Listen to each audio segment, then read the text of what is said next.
क्या आपने कभी सोचा कि एक ही दिन में दो पड़ोसी देशों की किस्मत इतनी अलग कैसी हो सकती है? जी हां, एक तरफ पाकिस्तान है जहां पुलिस चौकियों पर गोलियां बरसाई जा रही है, जहां वर्दी वालों को अगवा किया जा रहा है और जहां की सरकार अपने ही पाले हुए आतंकियों से फंसी हुई है। और ठीक उसी वक्त दूसरी तरफ हमारा भारत है जहां तालिबान का सबसे ताकतवर मंत्री दिल्ली के रेड कारपेट पर कदम रख चुका है। एक तरफ बारूद की बदबू है तो दूसरी तरफ दोस्ती की महक। देखिए, आज एशिया के नक्शे पर दो ऐसी तस्वीरें उभरी हैं जिन्होंने पूरी दुनिया के होश उड़ा दिए। एक तरफ हमारा पड़ोसी मुल्क, नापाक मुल्क पाकिस्तान है, जहां गृह युद्ध जैसे हालात हैं। बलूचिस्तान की जियारत में आतंकियों ने पुलिस पोस्ट को कब्रिस्तान बना दिया है, 9 पुलिस वालों को उड़ा दिया है, अफरा तफरी का माहौल है और पाकिस्तान के हुक्मरान डर के साए में जी रहे हैं। लेकिन इसी वक्त दिल्ली से एक ऐसी तस्वीर आती है जो पाकिस्तान के जख्मों पर नमक छिड़कने का काम करती है। जिस तालिबान को पाकिस्तान अपना प्रॉक्सी समझता था, उसी तालिबान का सबसे ताकतवर मंत्री आज हिंदुस्तान की जमीन पर उतर चुका है, पहुंच चुका है। पाकिस्तान में मातम है तो भारत में कूटनीति का उत्सव है। नमस्कार, जय हिंद। आप देख रहे हैं भारत तक का खास शो मित्र देश और मैं हूं आयुष।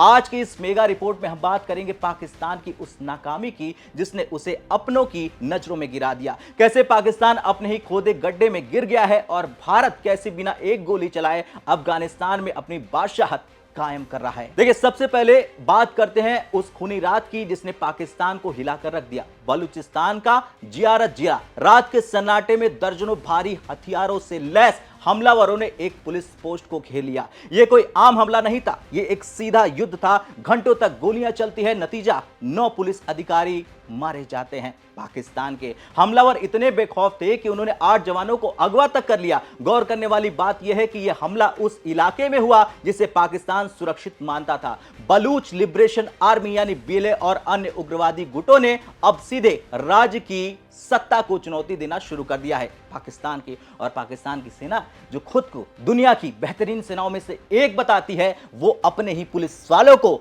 सुरक्षा देने में नाकाम रही। पाकिस्तान के गृह मंत्री मोहसिन नकवी कैमरे पर आए, लेकिन उनके चेहरे पर हार साफ दिख रही थी। मोहसिन नकवी ने तो बिना सबूत के भारत का नाम ले लिया, लेकिन दुनिया जानती है कि जब आप घर में सांप पालते हैं, आतंकी पालते हैं, तो एक दिन आपको ही डसता है। पाकिस्तान ने दशकों तक आतंकी खेती की, आज फसल काटने का वक्त आ गया है और वो घट भी रही है। अब दूसरी तस्वीर देखिए, तस्वीर बदलिए, दिल्ली पहुंचिए। अफगानिस्तान के कृषि, सिंचाई और पशुपालन मंत्री मौलवी अताउल्लाह उमारी अपने पूरे काफिले के साथ भारत की सरजमी पर पहुंचे। यह दौरा खास इसलिए है क्योंकि तालिबान के सत्ता में आने के बाद यह किसी बड़े मंत्री का सबसे महत्वपूर्ण भारत दौरा है। भारत ने कभी बंदूक के दम पर अफगानिस्तान में घुसपैठ नहीं की। भारत ने वहां सड़क बनाई, स्कूल बनाए, अस्पताल बनाए और संसद बनाई। अब अफगानिस्तान में अकाल पड़ा है तो भारत ने हजारों टन गेहूं भेजा। जब वहां दवाइयों की कमी हुई तो भारत ने जीवन रक्षक दवाएं भेजी। आज उसी का नतीजा है कि तालिबान भी जानता है कि असली दोस्त कौन है और असली दुश्मन कौन है।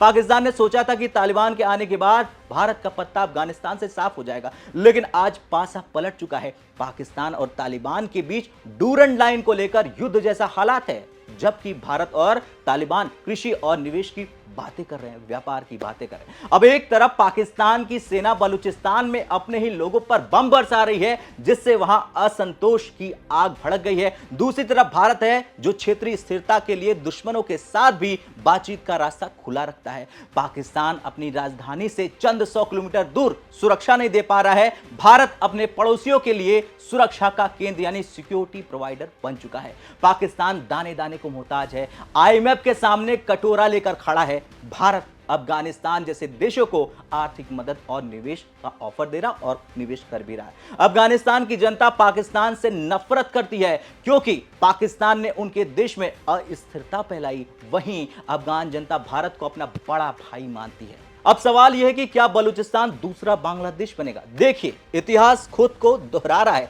1971 में पूर्वी पाकिस्तान जो अब बांग्लादेश बन चुका है, जो गलतियां वहां पाकिस्तान ने की थी वही आज बलूचिस्तान में वो कर रहा है। लोगों की आवाजों को गोलियों से दबाना, संसाधनों की लूट करना और फिर भारत पर इल्जाम लगाना। जियारत का यह हमला केवल एक ट्रेलर है। अगर पाकिस्तान ने अपनी नीतियां नहीं बदली तो वो दिन दूर नहीं जब पाकिस्तान के नक्शे से एक और टुकड़ा अलग हो जाएगा, या ये हो सकता है कि पाकिस्तान हमेशा हमेशा के लिए निपट जाएगा। अब अगला सवाल यह है कि आखिर क्यों तालिबान के मंत्री बार बार दिल्ली की दहलीज पर दस्तक दे रहे हैं। और आखिर क्यों बढ़ रही है अफगानिस्तान की भारत से नजदीकियां? देखिए, अगस्त 2021 में जब काबुल की सत्ता पर तालिबान का दोबारा कब्जा हुआ तो दुनिया को लगा कि भारत और अफगानिस्तान के रिश्ते दशकों पीछे चले जाएंगे। लेकिन आज तस्वीर इसके उलट है। तालिबान के मंत्री न केवल भारत आ रहे हैं, बल्कि वे भारत को अपना सबसे विश्वसनीय क्षेत्रीय साझेदार मान रहे हैं। इसके पीछे कई गहरे और रणनीतिक आर्थिक कारण भी हैं। चलिए जानते हैं क्या क्या वजह हैं। सबसे पहली वजह है पाकिस्तान से बढ़ती दूरी और मोहभंग।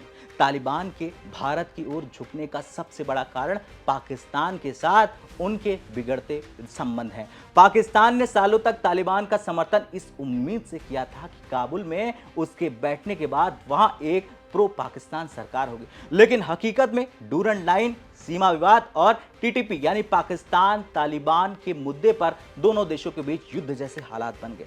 तालिबान अब समझ चुका है कि पाकिस्तान उन्हें केवल एक शतरंज की गोट की तरह इस्तेमाल करना चाहता है। ऐसे में भारत एक मजबूत और स्वतंत्र विकल्प के रूप में उभरता है। दूसरा मेन पॉइंट है भारत की सॉफ्ट पावर और जन केंद्रित नीति। भारत ने पिछले 20 सालों में अफगानिस्तान में अरबों डॉलर का निवेश किया। भारत ने वहां की संसद बनाई, सलमा डैम बनाया, सड़कें बनाई, स्कूल बनवाए। तालिबान इस बात को अच्छी तरह से जानता है कि अफगान जनता के मन में भारत के प्रति बहुत सम्मान है। भारत की नीति कभी भी सैन्य हस्तक्षेप की नहीं रही है, बल्कि मानवीय सहायता की रही है। तालिबान के मंत्री भारत आकर इसी भरोसे को और मजबूत करना चाहते हैं, ताकि वे अपनी जनता को दिखा सके, समझा सके कि वे विकास के लिए गंभीर है।